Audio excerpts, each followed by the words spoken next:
নমস্কার সকলকে। মায়ের কৈলাসে ফিরে যাওয়ার পালা এবং এই শুভ বিজয়া দশমীর অনেক অনেক শুভেচ্ছা। কালকে বলেছিলাম যে আজকে ফিরে আসবো আমাদের 12খানা রাশির যে সময়টা আসছে, মানে আজ থেকে শুরু করে আগামী দীপাবলি দিন অবধি সেই নিয়ে পর্যালোচনা করব। তো তিনটে রাশি করে ভিডিও করব, নাহলে ভিডিও লেন্থ একটু বড় হয়ে যায়, আমার পোস্ট করতে অসুবিধা হয়। তা প্রথম যে রাশিটা নিয়ে বলবো, রাশিচক্রের কালপুরুষের রাশিচক্রের প্রথম রাশি মেষ রাশি। মেষ রাশির ক্ষেত্রে নতুন টিভি, ফ্রিজ, ইলেকট্রনিক্সের কোনো আইটেম বা গাড়ি, এই ধরনের জিনিস কিন্তু এই সময় ইএমআইতে কিনবেন না, ঠিক আছে?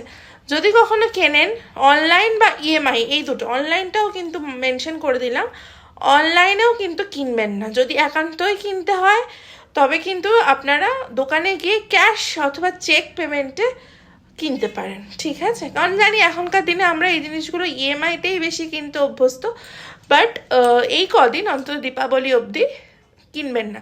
এতে কি হবে, আপনারা ইউনিভার্সের নেগেটিভিটিকে অ্যাট্রাক্ট করে বসবেন। হয়তো সেই জিনিসটা খারাপ হয়ে গেল, বা আপনাদের হয়তো কোনো রকম কোনো শারীরিক প্রবলেম হতে পারলো, বা এমনিতেই অ্যাঙ্গার ইস্যু থাকে মেষ রাশিদের, সেটা হয়তো আরও ডেভেলপ করলো।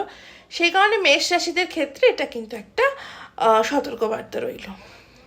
এবার আসি বৃষ রাশি। বৃষ রাশির ক্ষেত্রে সম্পর্কে বিচ্ছেদ কিন্তু একটা বড়, মানে সম্পর্কে বিচ্ছেদ, সম্পর্কে রাগারাগি, আমি বলবো না যে ডিভোর্স হয়ে যাবে বা সেরকম কিছু, কিন্তু অনেক সম্পর্কে ভুল বোঝাবুঝি, মিসআন্ডারস্ট্যান্ডিং, মানে সম্পর্কের তৃতীয় ব্যক্তির আগমন, এই ধরনের জিনিস কিন্তু এই সময়টুকুনি রয়েছে। এবং চট করে কারোর হাতে টক জাতীয় জিনিস খাবেন না। রাস্তায় অপরিচিত বা আমি বলবো নিজের হাজব্যান্ড বা ওয়াইফের থেকেও চট করে কোনো টক জাতীয় জিনিস যদি আপনার মানে আপনি জানেন না এমন জায়গা থেকে এনেছে, বা আপনার সামনে প্রিপারেশন হয়নি, নিজে থেকে দিয়েছে, চট করে সেটা গ্রহণ করবেন না। এতে কিন্তু ক্ষতি আপনারই বৃষ রাশি। সাবধানে থাকুন, ভালো থাকবেন। এবার আসি কালচক্রের তৃতীয় রাশি মিথুন রাশিতে। মিথুন রাশির পক্ষে সময়টা একটু বেশি খারাপ হতে চলেছে। কি বলছেন, কাকে কি বলছেন, সচেতন থাকুন। আপনার বাণীর উপর ভিত্তি করে কিন্তু আপনার শত্রু জন্ম নেওয়ার একদম পারফেক্ট টাইম এটা।